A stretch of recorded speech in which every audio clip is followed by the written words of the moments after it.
어쩜 이렇게 시간이 안 가는지 정말 버스 안에서 고인 이불 속에서 고인 고인은 언제나 너에게 고인 Assalamualaikum warahmatullahi wabarakatuh. Perkenalkan, nama saya Deta Septiana dari kelas manajemen 22B dengan NPM 22411092.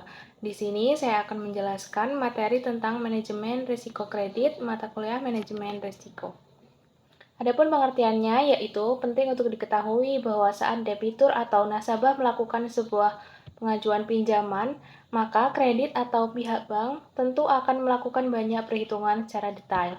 Hal tersebut dilakukan untuk dapat menghindari kemungkinan gangguan penagihan. Satu di antaranya adalah memperhatikan risiko kredit dari debitur atau dari peminjam, baik itu peminjam yang berasal dari individu atau bahkan perusahaan. Jadi, risiko kredit adalah sebuah kerugian yang memiliki hubungan dengan adanya kemungkinan gagal dalam memenuhi kewajiban untuk membayar kredit ketika jatuh tempo. Jenis-jenis risiko kredit yaitu yang pertama, retail customer credit risk. Jenis risiko kredit pertama adalah retail customer credit risk, yakni saat debitur perorangan atau individu tidak mampu memenuhi kewajibannya untuk melunasi pinjaman saat waktu jatuh tempo. Pada umumnya, kredit seperti ini dipakai untuk pembelian barang-barang konsumtif sehingga sumber pembayaran uang atau utang tidak berasal dari barang yang dibeli.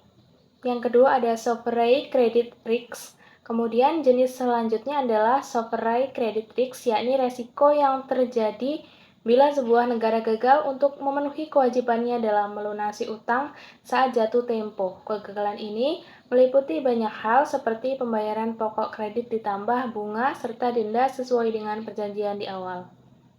Yang ketiga yaitu corporate credit risk. Selanjutnya ada corporate credit risk sebagai satu jenis dari resiko kredit, merupakan salah satu jenis resiko yang tinggi dan sering terjadi khususnya di industri perbankan. Misalnya, terjadi kegagalan pembayaran dari peminjam sebagai instansi penerbit surat utang, resiko kegagalan bayar instansi yang mendapatkan pernyataan modal. Selanjutnya ada contoh resiko kredit. Contoh risiko kredit adalah ketika ada seorang karyawan yang ingin membeli rumah dengan harga 1 miliar rupiah, ia sudah membayar DP sebesar 200 juta rupiah, ia kemudian memutuskan untuk mengajukan kredit ke sebuah bank sebanyak 800 juta rupiah. Kredit pinjaman tersebut digunakan untuk melunasi sisa bayaran rumahnya. Singkat cerita, pihak bank berhasil meng-ACC atau menyetujui kreditnya dengan syarat bahwa suku bunga harus dibayar sebesar 10% dalam satu taruhannya. Kemudian, ia pun wajib melunasi utang beserta bunganya dalam jangka waktu 10 tahun. Sebelum pajak bank memberikan pinjaman kepada orang tersebut, maka bank pasti sudah memeriksa, mengukur, dan menilai risiko kreditnya. Karena nilai risiko kredit dari karyawan tersebut bisa dibilang rendah, maka pengajuan kredit rumahnya disetujui. Untuk tahun pertama, karyawan tersebut berhasil melunasi dan membayar cicilan kreditnya sebesar 88 juta rupiah, namun ternyata sesudah itu keadaan ekonominya mendadak turun dan anjlok karena terkena PHK. Metode pengelolaan risiko kredit. Yang pertama, peran agunan.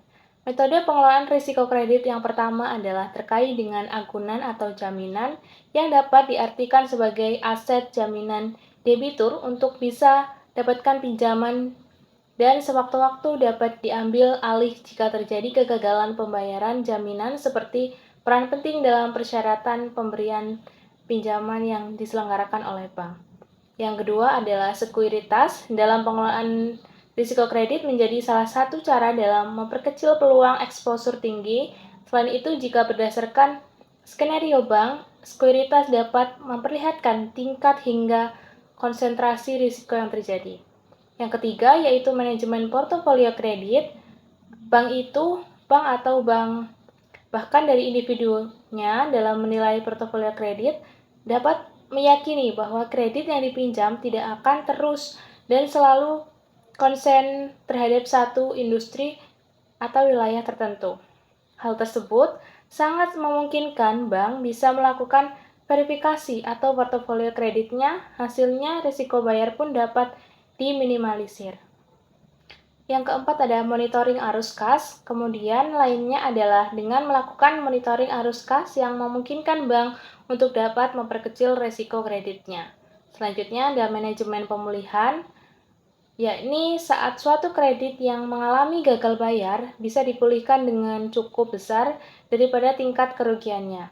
Dan yang terakhir ada metode pemeringkatan, yaitu berguna untuk dapat menentukan kemungkinan terjadinya ketidakmampuan pembayaran. Metode ini memungkinkan bahwa portofolio kredit bank tidak memiliki fokus pada kredit dengan kualitas buruk, sehingga bank bisa memastikan jika terdapat kemungkinan gagal bayar yang tinggi.